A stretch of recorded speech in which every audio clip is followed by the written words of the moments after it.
mas eu gosto muito do português. Um dos motivos de eu não me interessar por outros idiomas é porque eu estou muito satisfeito com a língua portuguesa. Para expressar com exatidão, geralmente, o que eu gostaria de comunicar, né, eu consigo relativamente bem. Então, um dos motivos é esse.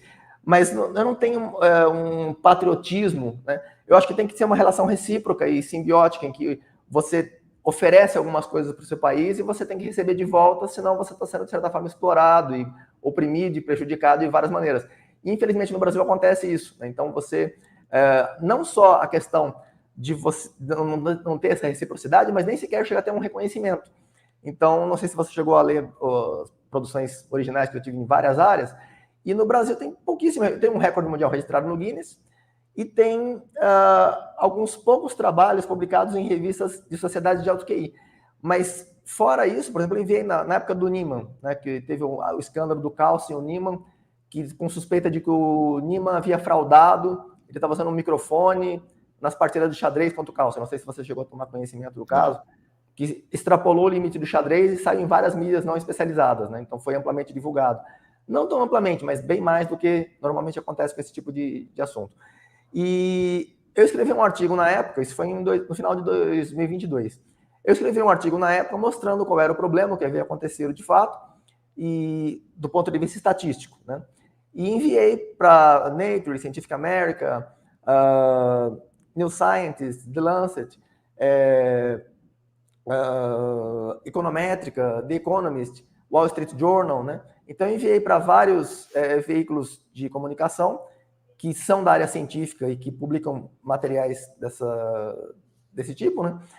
E 2 deles apenas responderam. No caso da Chessbase, o editor-chefe da Chessbase, ele pediu mais material, copiou e publicou com o nome dele, que eu achei um absurdo. Eu cheguei a pensar em fazer um processo internacional, me orientaram que era muito complexo, que não valeria a pena, a não ser que eu tivesse sofrido um prejuízo substancial, que não faria sentido, né?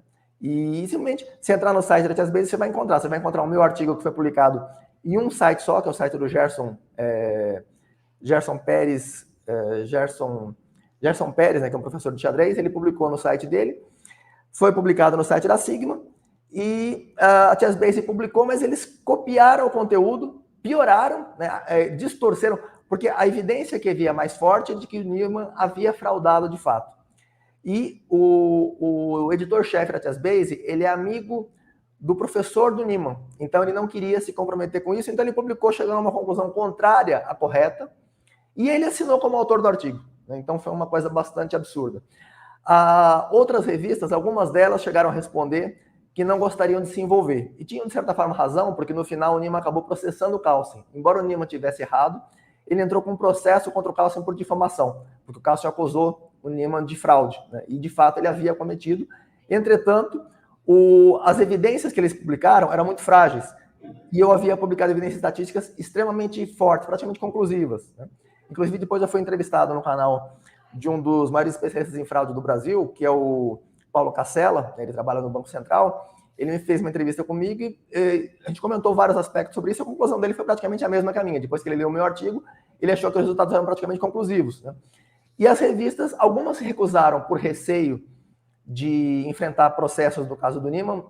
Mesmo ele sendo culpado, seria muito difícil, porque não é só questão de você provar estatisticamente, você teria que explicar como ele fez aquilo. E isso eu não sabia explicar. A parte tecnológica, como ele usou o microfone, sendo que ele foi passar o detector de metais e não detectaram nenhum metal presente no corpo dele. Em parte porque os detectores eles têm um certo nível de sensibilidade, né? Então, se você está com um metal muito pequeno, o Elon Musk, ele chegou a sugerir que ele tinha colocado no canal retal. Eu não sei se tem fundamento isso, mas ele chegou porque para estar distante do detector de metal, né, se ele tivesse colocado no canal retal, seria uma explicação realmente possível para que ele tivesse usando um detector, um microfone sem que fosse detectado. Outra possibilidade é que usasse materiais de baixo magnetismo, né, baixa condutividade elétrica. Então, isso poderia também reduzir a probabilidade de detecção. E também sugeriram a possibilidade do sapato, mas fizeram ele tirar o sapato.